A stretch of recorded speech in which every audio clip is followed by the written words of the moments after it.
Hi guys, like to welcome you guys back to Read with Melanin. I know it's been a long time. It hasn't stopped me from reading. I just haven't posted a actual video. So I've actually recorded multiple times of me recording videos about books that I've read in the last couple months. So you might see me like this. You might see me looking in other ways, but either way, I wanted to prove, show y'all, I've been reading. Your girl has been reading. But let's talk about the books that I've read through May, June, and July. Let's start with all the way back in May. So the first book that I read was Wings of Starlight. This is a prequel to the Tinkerbell movies that we all know and love, where we're actually talking about Queen Clarion and the Winter Lord, their romance, their dalliance, why his wings don't work, why they banned people from going into the Winter Woods.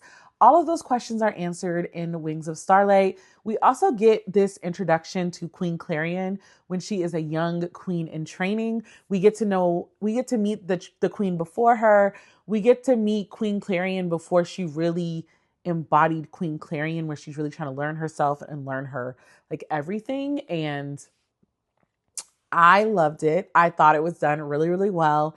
It's not spicy at all. There is some yearning type thing, but there's nothing it's not a spicy book. I mean, it's Disney, so what do you expect? I loved it. I really enjoyed the book. I cannot say more words about this. Loved it.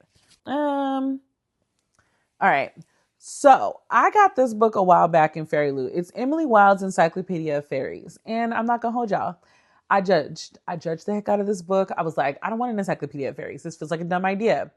I never actually read the premise of the book. So the book is about this woman named Emily Wilde, who is a hediadologist. I think that's what do you say? They study fairies and study the fae folk. And she is trying to compile a book of fae information basically in its encyclopedia form. And she ends up going to this place, this small town, and she believes that this small town is basically haunted by fairies. And so she goes there to learn about what's happening, and she has to meet the people, and she's interacting, and she's trying to find fae. She's trying to do all these things. And I really enjoyed the book, so much so I'm already reading the second book right now. As me and you are talking in the past, before I post this, I'm actually listening to the audiobook of the second book. I really enjoy the series. The narrator for the series, I really, really like as well. So it really makes the book really stand out for me. It kind of reaffirms that I never want a fae bae, but I understand why a lot of people might want a fae bae, but true fae are not nice to humans. So I've never understood why we wanted that, but we do. The bookish girlies, we do like a little terrible temptation. So I needed kind of just I listened to this one in the airport. So this one was Maybe Next Time, and it's a novella, and it focuses on three siblings. Of course, the novella is three books, and it focuses on three siblings. The first sibling, Kenza, is filing for divorce again from her husband, Denver. And they are so toxic. I love them. I love Denver. I love the way that Christina C. Jones makes men. The men are not perfect. A lot of the men are very flawed, and some of them are really demented. And I love them. I love Denver's energy. I love how chaotic Kenza and Denver are together.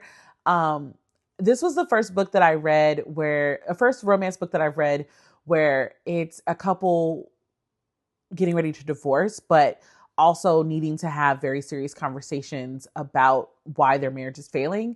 And I actually really liked how well this was done. It was really short. I wish it was longer, but also it kind of felt complete at the same time. So I don't know. I really liked it. I thought yes, let's do this. It's so much so that I did, of course, read the rest of them, which we will be talking about in the July wrap up. These next two books, I was very disappointed. They were new releases for this year. The first one is The Love Simulation. The premise of this book is that this book, where they're fake dating and he's an astronaut. Well, his sister is a vice principal at a school, and she agrees to join this Mars simulation with other teachers at the school to raise money for the school. And it's a simulation that's recorded or that's kind of live. People can watch it. God, I'm sorry. People can watch it and like everything. So she ends up doing the simulation, and one of the teachers at the school she's very much attracted to, but she has to remember to keep her distance because she's vice principal. I needed her to stand up. She was so thirsty. She was thirsty immediately. It didn't feel like an angst kind of thing. It just felt like sis was very thirsty. I wanted her to stand up multiple times. I did not like the narrator for this book. So I ended up actually getting the physical copy from the library and finishing it that way. The narrator of this book really pulled me out of the story multiple times. Her voice was nasally and whiny, and unfortunately for me, that's actually how I read the character while I was reading the book. So that part wasn't really good. I also hated how perfect they made the male main character. He was perfection. He had no flaws, no nothing. Like he was just perfect. I don't like that. Imperfect men are beautiful. Imperfect men are like the perfect man, if that makes sense to anybody. So I was just kind of annoyed. I was like, of course he does this. Of course. Like he was actually just too perfect. So I love the first book. I was not a fan of the second book of the series. I don't think we're getting a third one. I think that was it, but I was not a fan. While I wasn't a fan of the love simulation, I was 1000% turned off by Mrs. V's Hot Girl Summer. So the premise of this story is that Mrs. V, who has two twin boys, she is trying to find herself again. She's just been a mom, hardworking, and that's great. And she ends up going to Carnival in this one town. Her sons have set it up to where she actually ends up interacting with their mentor slash coach, which is this young man. So Miss V, I forgot how old Miss V is, but she's older, and I forgot his name. I'm going to call him Terrence. I don't remember his name. He's like in his like early 20s, but he's had to grow up because his mom was ill. And so he was always the person like taking care of the family and taking care of everything. But he also came to Carnival to have fun. Now, the premise sounds great. There were multiple times in reading this book where I cringed. Somehow they were having this very like sexual, intimate moment. And somebody made a Miles Morales reference. I was like, Miles Morales is a child. Let's not ever do that again. That was weird. There were too many like hip phrases. I hate to say hip phrases like that. It just felt overly done. And I get the age difference thing. It was giving like how Stella got her groove back, but written poorly. I was not a fan. I did not enjoy this book. I did finish the book. I don't even remember what I gave it. My reading planner is upstairs and I don't feel like getting it. That's the real honest truth. But I would not recommend this book to anybody. I wasn't a fan. The next book is an audiobook that I was given by Macmillan Audio. So shout out to Macmillan Audio for giving me Masquerade. This was a book I meant to finish months ago, but I never realized that I didn't finish the book until my friend finished the book and was asking me about it. And I realized I never finished the book. First of all, this story is about a young girl who is a blacksmith. And in this particular world, all the blacksmiths were women and all of them were seen as witches. I don't know why. It never really made sense to me. But she ends up getting kidnapped. And when she figures out where she is, she was taken because she was taken, and turns out she was taken to be the bride of the king. And the whole book, you're kind of just on edge because they keep presenting the king as this like volatile person, and you also keep seeing like she's having to deal with a lot of stuff because they're like, how dare you like want to marry a blacksmith? Like she's a witch. She probably put a curse on you. Like that's why you love her. And she's trying to figure out like so many things at once. She's so naive and so dumb, but then she's also very resourceful, if that makes sense. The ending, I was in my car listening to the ending. I was in traffic, but literally in traffic, I was like, period. Like, okay. I was not expecting that ending at all, which I actually really liked the fact that I was so off in everything having to do with the final parts of that book. I was so 1000% wrong. 1000% wrong. I was screaming at the audiobook a couple of times. I was, because everybody was making me mad. Everybody in the story was making me mad. And yeah, no, I really enjoyed the book. I would actually tell people to read this one. I enjoyed it. However, if you hear about this book and they compare it to like a Persephone, Hades story, rip that out of your brain. I hate how much stories are given bad reviews because like people go in thinking it's one thing and then it's not. It's not. It has nothing to do. You don't get any Persephone Hades vibes in my personal opinion. That was a very, very loose, um, lie, essentially. I'm sorry. It's what it was. That was a publishing crap, and I wish publishers would stop doing that. But I enjoyed the book. I highly recommend it. It was good. I enjoyed it. So the next book, I actually thought that it was the novella from the Jackson series from Cynthia Williams, but it actually wasn't. But I did read A Little Bit of Love by Cynthia Williams, and this one is about a woman whose nickname is Little Bit, where she moves back home to take care of her mom, and she ends up opening a restaurant in an area of the town that's kind of that they're trying to revive. And she ends up meeting this cop who is also like a community activist. The story was really cute. I was like, one thing about Cynthia though, she always gonna give you some real drama. Like these would be, think of these, I'm not gonna call them Tubi movies, but I would watch them if they were like short limited series on something. I would watch them. They give the drama. It's like drama I never anticipated. But when it happens, I'm like, okay, this works. So needless to say, I've become a Cynthia Williams fan. I will be reading more. I think the Peachtree Cove one is the next ones that I'm probably going to do, but I need to find that novella. I cannot find it anywhere, but we may end up just getting it on Kindle and calling it a day. The next book that I read was Ocean's Godari. This was the sci-fi book I've talked about in one of my previous books. I finally read it. Okay, so I thought that Ocean's Godari was a singular book. I did not know that it was a part of a series. So when I initially read the book and got to the end, I was very unsatisfied because I was like, why would you end a book like this if this is the only book? I have been quickly mistaken. There is a second book coming out.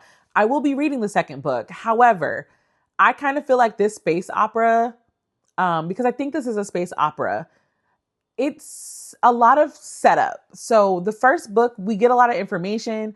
The storyline does move forward. Like it's not like it's like standing still as we're talking about it or reading it, but it still very much felt very like beginner intro story. When we finally got action, it was very close to the end, and it led up in a way where I'm like, well, clearly the action's coming in the second book. But I also liked the way that they chose to write this book. I would have liked a little bit more about the world. It was a little confusing. The power dynamics are a little confusing. The aliens are a little confusing. A lot of it is still very confusing to me. But I'm trying to give it a chance because I understand like sci-fi space operas, like they operate a little bit in that realm of confusion, and then everything kind of gets revealed to you as it gets revealed to the character. So you're supposed to feel a little confused for most of it, but some of it I do feel like we need a little bit more as the audience that is reading the book. So I hope with the second book that the author is actually giving us some more explanations on some things. The next book that I read was No Ordinary Love by Maya Ariel. And I'm not gonna hold you, I actually liked this one better than the first one. I told y'all the first one, like I wasn't a fan. I hated the lack of communication. I didn't like the way the tropes in that one. This one is about a girl who got into the music business, married her producer, and he turned out to be a low down dirty dog, like most of them end up being. And she's trying to live her life, and she ends up meeting this athlete.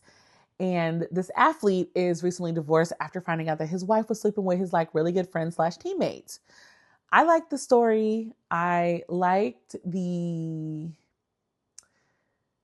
imperfections. I think that both of them are very flawed humans.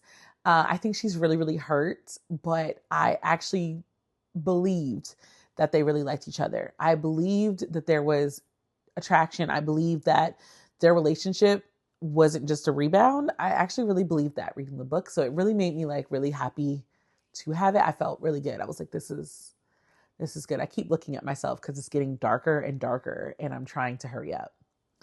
Yeah. So the next one was an audiobook, and the audiobook had two books. So it was the 710 Split and then The Relationship Mechanic by Carmen Lee. I had no idea, and this is gonna sound so bad. You know how there's the third book in the series, the book something. I'll put it here. Y'all, I didn't realize that it was a series. I didn't realize that the series was about sisters. Y'all know how I feel about books or romance books where it's like about the siblings. I love a good series based on the siblings. It's just what it is. I love that all the siblings find love.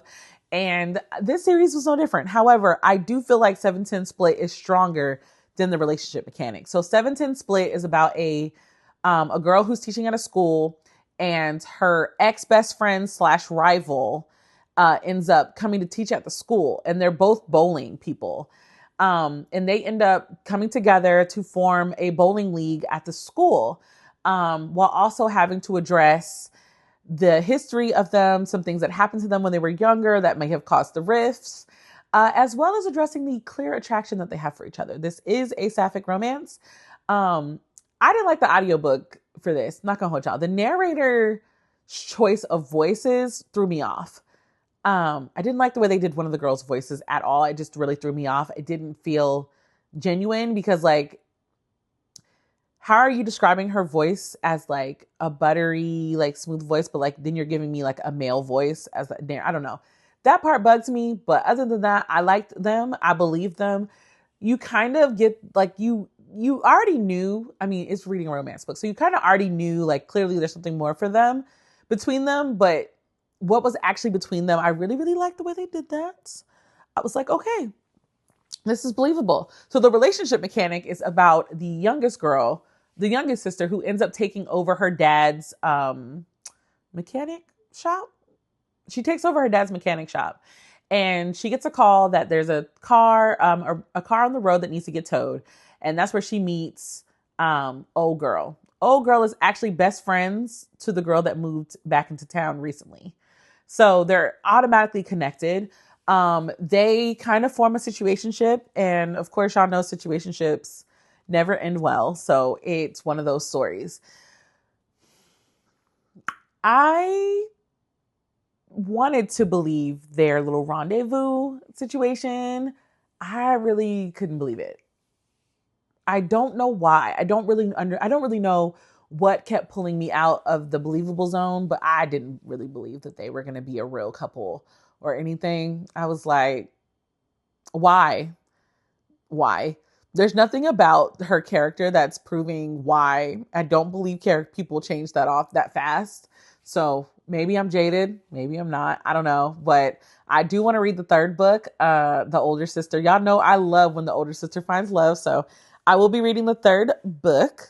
We did go back into the mystery realm a little bit, and I read It's Elementary. So this story is about our main character. Her daughter goes to this elementary school. She becomes a part of the PTA, and she thinks that the PTA president killed the principal of the school. And no, that's not actually what happens. I was very wrong. Well, no, let's see. How do I put this? Like, I was wrong in the motive. 1000%, I guessed the wrong motive. But I actually thought the person that did it, but for a very different reason. So when the reason was revealed, like, I love a good mystery book, but I love a mystery book where, like, it's fun to guess. It's fun to be confused.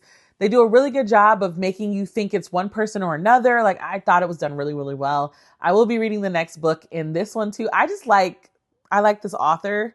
And I like the way that they make these like detectives. I really enjoyed the book. It made me happy. As you can see, I'm smiling really hard. So the next one that I read was a comic, and I read Ianu Volume 1, which is technically first season on HBO Max of Ianu. I just wanted a refresher. So if you don't know about Ianu, it is about a young girl who is the protector. She's from a prophecy and she is on the run while dark forces are forming within the kingdom. And she ends up meeting some people that explain more to her on the way. And she's trying to save her mentor.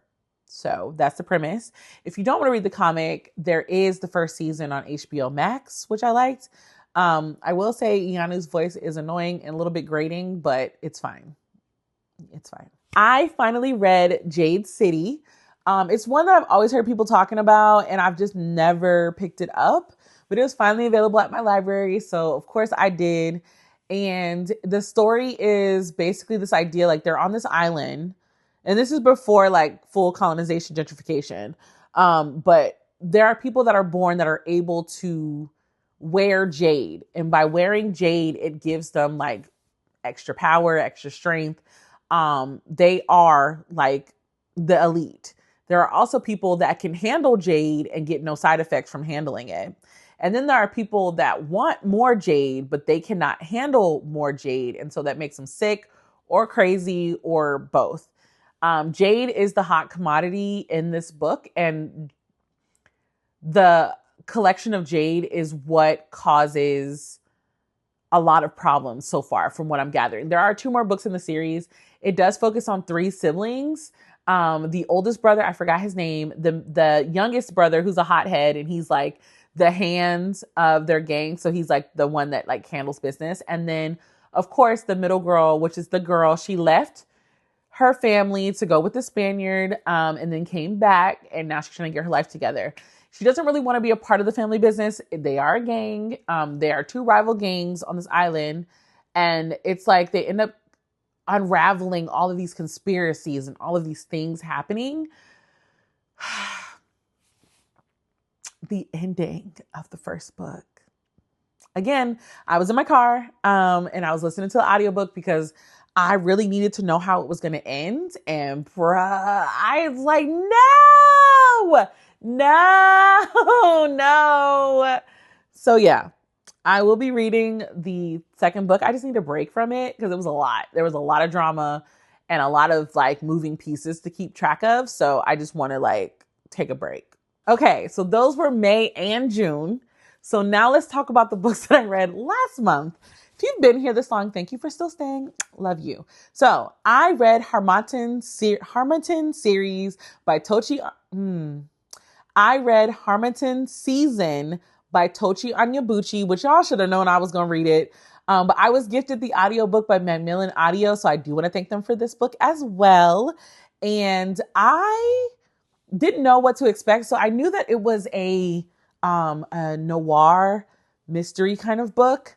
But it is about this detective who is basically stumbled upon this case where people are disappearing and they're like missing organs, and it's like this big political conspiracy that like goes out of control.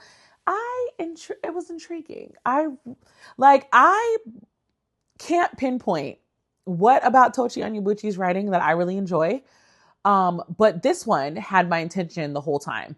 Also, the narrator for this one, really good. Love y'all for that. I listened to this I forgot I have the mic on. I listened to this at work. So I listened to it like 24/7. I was like, no, we need to finish this book.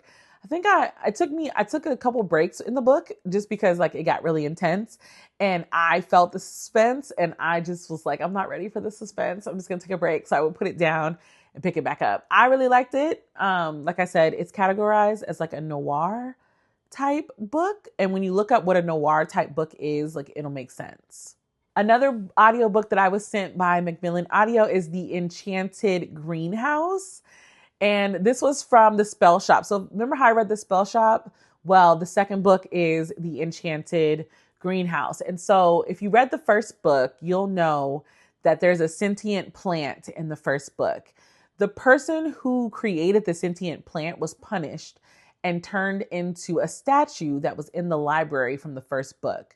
Well, in the second book, during the rebellion of the first book, that statue is sent to an island and she is freed and she is freed because they believe that she is a sorcerer.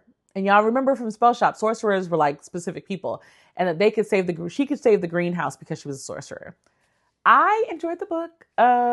Let's see. I'm not gonna say that I like one better than the other. They both made me feel really good.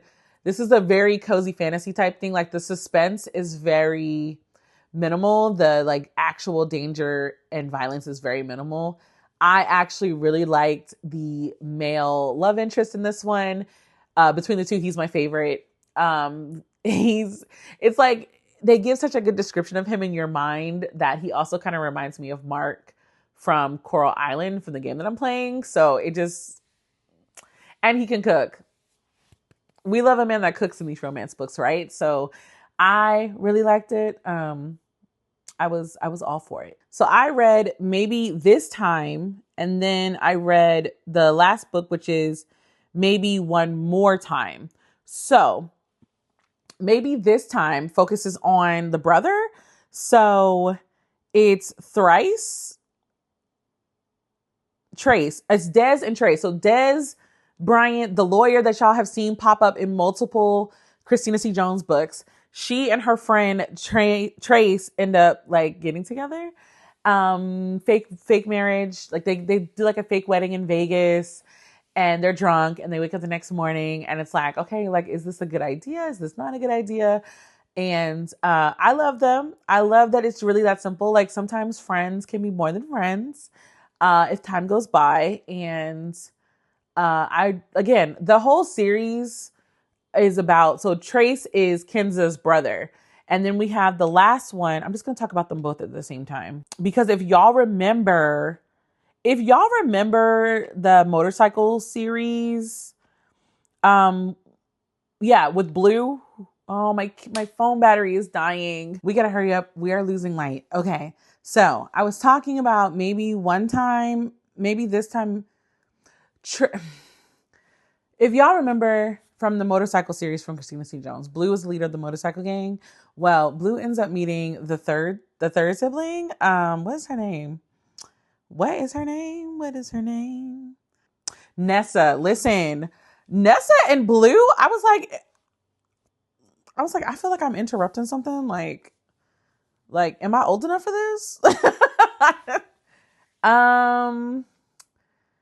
Of the three, obviously I love Kinza and Denver. They are like my pinnacle. But Nessa and Blue, I actually need more. I think it's because I really like the motorcycle series that Christina C. Jones did. So like I want more from the motorcycle gang. And I feel like having Blue have to like do what he normally does and then stay with somebody like Nessa, like I would really love to watch that play out. I think that would be really interesting to read. They are disgusting human beings. Again, I felt like I was interrupting something and I was like I didn't even want to listen to this. Like when I pulled into the parking garage for my job, like I actually turned it off and started playing music because I didn't want anybody to hear what was playing outside of my car. Normally I listen to an audiobook when I'm in the elevator. No. I turned on some music. I did not want people to hear. I just felt like I was like, oh my God, like y'all are nasty. Like, but also, hey, Blue. So I don't know. I loved it. I thought it was good. I liked it. I liked it a lot. So yeah, I love that the Vegas Nights trilogy novella. Highly recommend it. I think you'll enjoy it a lot. I finished the 5th and final book of the 3rd Percy Jackson series, Trials of Apollo. I'm so glad that I now have the 4th one with Nico and Apollo's son. But y'all, I really like this series a lot. I think Apollo as Lester Papadopoulos, there was, by the end, I was smiling. Like I was like so proud of Apollo, if that makes sense. So if y'all don't know the premise of the story, of the series is Apollo was sent back down to Earth as Lester Papadopoulos, a teenage boy with not a good body and acne, and he is supposed to save the world and free his oracles because something has happened to them, and like he's trying to figure it out. And the plot turns out that it is involved with previous Roman emperors. And all of these people involved in the story have some connections to Apollo, where Apollo may have done something to screw them over. I'm gonna just put it like that. And so it's forcing Apollo to do things he clearly would not normally do as a god. You still get moments where you're like bought in and you get to like remember other characters like Jason and Percy and Annabeth, and all of these characters come back, and I was so sad and so happy because clearly we met some more characters in this one. So obviously I'm still a Nico stan. Nico D'Angelo is like my favorite. Him and his sister Hazel, love them both down. Um, so I am ready to read Nico series. If you have not read any of the Percy Jackson books, even as an adult, I personally recommend that you do. Yes, you do have to start at the first Percy Jackson. So Percy Jackson and the Lightning Thief, and read the first 5 books of that series. The 6th and the 7th book kind of play into, I think they play into situation after Heroes of Olympus. I think that's where they start. So don't read the 6th and 7th book. Honestly, I read the 6th book before I did Heroes of Olympus. And now I wish I would have waited till after Heroes of Olympus, because some of the references that they made in that book now make a lot of sense. So yeah, but I am going to read the 7th book now from the first Percy Jackson series. So yeah, read the first 5 books and then go to Heroes of Olympus, read those 5 books, and then go to Trials of Apollo, read those 5 books, and then go back and read 6 and 7 of the first book series. I know that sounds really confusing, but like, just trust me. If you do read it, let me know because I want to know your thoughts. All right, so those were all the books that I read in May, June, and July of this year. My question to you is, what are some good books that you've read recently, or some good books that you're waiting to come out to read, or just one book that made you smile? Please leave a comment down below in the comment section. Don't forget to hit that like and subscribe button. And until the next video, guys, bye.